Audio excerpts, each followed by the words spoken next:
With the drinks, you think? Yeah, you get to. I mean, just be comfortable. Maybe refresh. All this is like you're just having a conversation. So it's like we're not here. You're just kind of talking to the wall. It takes like 5 minutes to make. So yeah, so just how you met, that moment, how you met, you know, the beginnings, whatever, and then you guys kind of share stories like, you know, what you thought about her in the beginning, and then what you thought about him, and then how it kind of all grew. So. Are you figuring out? I have no idea. So whatever comes to your mind. There's no right or wrong, you know.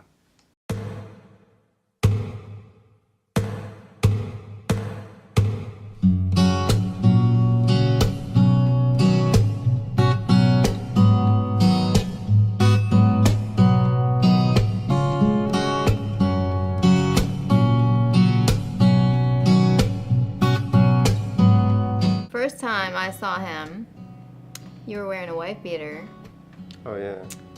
headphones, hat, head down, just going about your business. I was a thug. Thuggish. No, I was a thug. But the first time I saw you, I was working at a restaurant and I was hired at a position that I was dramatically overqualified for it. And I saw this extremely cute waitress, and she was the only attractive person that worked in the entire restaurant. And I had just moved to Jacksonville, and she was the only attractive person I had met outside of a strip club in Jacksonville. And I wanted to know her. So we didn't really talk at all outside of work, at all, except, no, we didn't. No, Just not anyway. through work but he was the comic relief of the place. He was the funny guy. I'm fucking hilarious. But anyways, once we hit like the 3-month mark at the restaurant, the owner was like, we're gonna have a party to celebrate, blah, blah, blah. So we had this thing at Dave & Buster's, and I remember Jim was like, no, you know, John's not going. I'm like, he has to go. He's the funny one. I'm like, he has to go. It's gonna be boring if nobody else goes, if he don't go. So I had to call him, and actually I talked to your brother, Yeah. right? Yeah, Derek. And had to beg Derek to bring him. And then I actually told Derek, I was like, look, I need a ride to Dave & Buster's because I seriously need to get laid. And this is the only chick I've met in 3 months that like might be able to fulfill this proposition for me.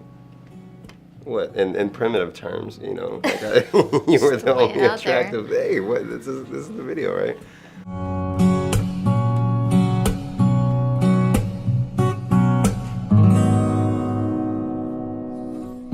Wait, one more. That was out of focus. One more time. No, Go. that's all I got right now. That was some gobble gobble.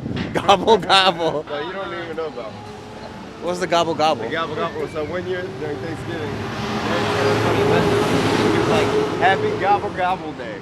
And we were all like, what the fuck? You know what I'm saying? Like, come on, Derek, give us a happy gobble gobble. Gobble gobble, what was it? Or hobble gobble? Was it that? gobble hobble. But this has nothing to do with your wedding. But we need something on that level. You don't have to let me wait. From there, we kind of started talking, and we sort of hit it off. And maybe we got kicked out. Maybe we didn't. But either way, we ended up leaving there. From the point in time we left there, we kind of never separated. And that was 8.5 years ago. Love is the ultimate and highest goal to which each person can aspire. No priest, no rabbi, or public official can marry you. Only you can marry yourselves by mutual commitment to love each other and work towards common goals while still allowing space for individual outlook. I think that's a good time for vows.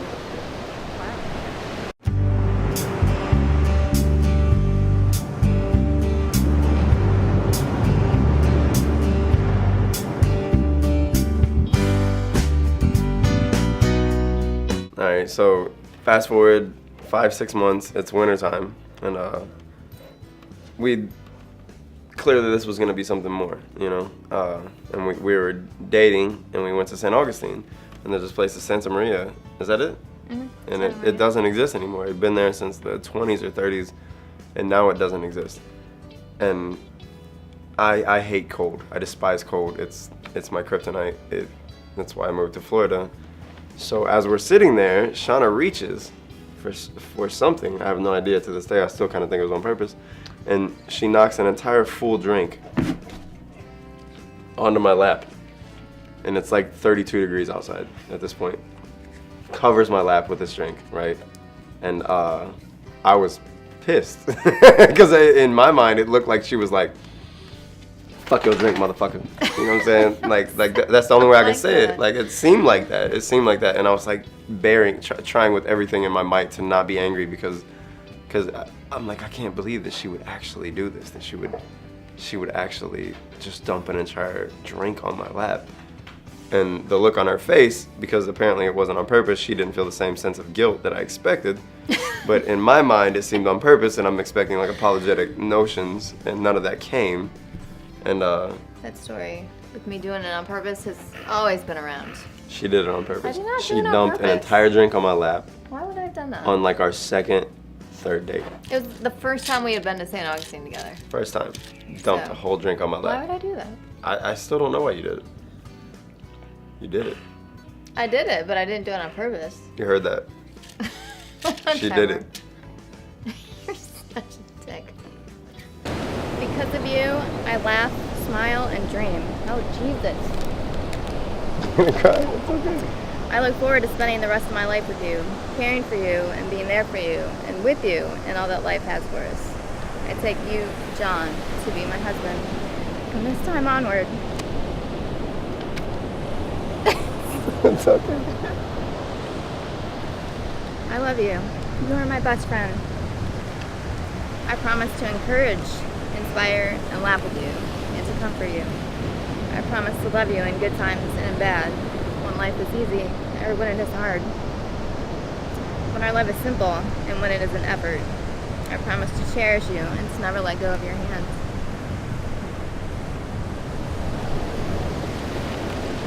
I give these things to you today and for the rest of our lives. Hey John, hey Shawna, I love you guys. I wish you the best in your marriage. I know you'll have a happy one, and I'm gonna be there for all of it. Even the sexy parts.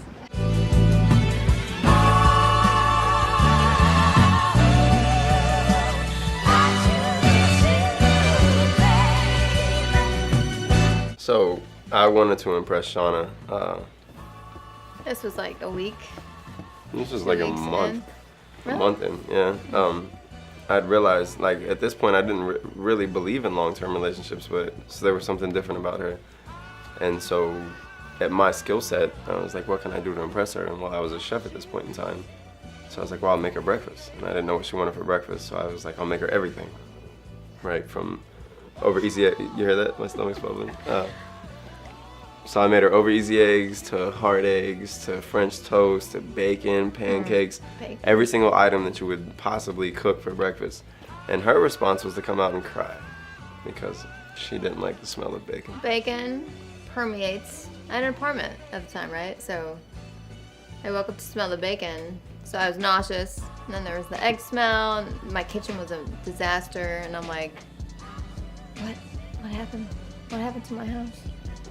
So I nailed it, He did. Obviously. He made one of everything. And killed it. you and your brother had a great time. Yeah, so trying me and to Derek eat it just all. ate it because I was like, well, we'll make the best of the situation. Clearly, me and this girl are never going to talk again. And so we may as well just eat all this food. And then I ate everything, cleaned up, and, you know, immaculately. There was nothing left. I cleaned completely and didn't talk to her for like a day or two. But then she called me. I didn't have a car at this time. So You didn't know that I didn't like food we discussed it. like that. Yeah. So that's the breakfast story. That is the breakfast story. The minute I heard my first love story, I started looking for you, not knowing how blind that was. Lovers don't finally meet somewhere, they're in each other all along. Over the last 8 years, you've become my lover and my best friend, and now I ask you to be my wife. And I promise to be compelled by you, not to possess you. I promise to support you and not to push you. And overall, I promise to love you. I don't think I'm capable of anything at this point other than loving you. You're my favorite person. All sappiness and corniness aside, you are the most beautiful, cantankerous, 5-foot unicorn of perfection that I've ever met. I would beat up Ivan Drago, Mr. T, and Apollo Creed in the same night just to impress you. And without being too arrogant, I could also resist Cleopatra, Marilyn Monroe, and Paula Patton, because you are my fantasy and you are my dream. I feel compassion for Shakespeare because he didn't get to witness the love story that is John and Shawna Ellis. We make Romeo and Juliet look like amateurs. Solomon didn't have shit on us. And with all the passion in me, I love you, and I ask you to be my wife. Marriage is the blending of two hearts. It has nothing to do with the marriage certificate and everything to do with the strength and support that you provide each other. Your love will forever withstand any problem that comes your way, because love is never broken when it is true. Do you, John, take Shawna to be your ride or die chick? I do. A what? Ride or die chick. Do you, Shawna, take John to be your man? I do.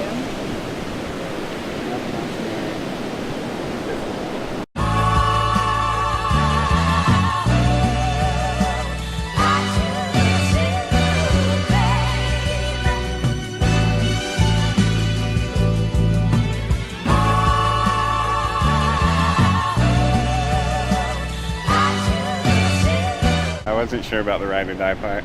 That was perfect. The only fascinating things that humans do is love. We think MP3s or satellites or GPSs or all this stupid shit that we come up with is fascinating. None of that's fascinating. The only fascinating thing that any person on this planet does is love.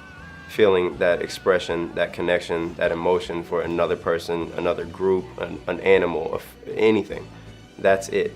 And Shawna is here with me, and she agrees with that. Even if she isn't going to push as hard for it, or she doesn't want to, she's there to support it, and she's there to support me and my quest to increase the amount of love on the planet of Earth. Like, in my lifetime, in her lifetime, money doesn't mean anything. What you do doesn't mean anything. Accomplishments are irrelevant. If you leave this world with more love than this world gave you, then that's success. And that's really what this is all about.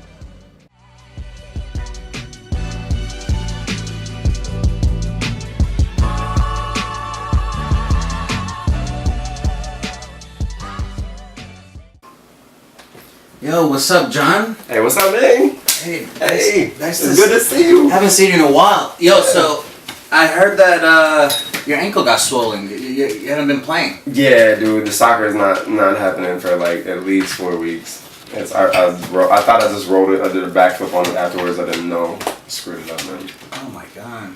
Well, hopefully it gets better. By the way, I heard that you got this distribution deal. Yeah, like 200K up front. 200K up front, and then they're gonna give me 5 to 2. So it's gonna be like I produce 10 songs and I get $1 million for it. I already got 14 songs ready.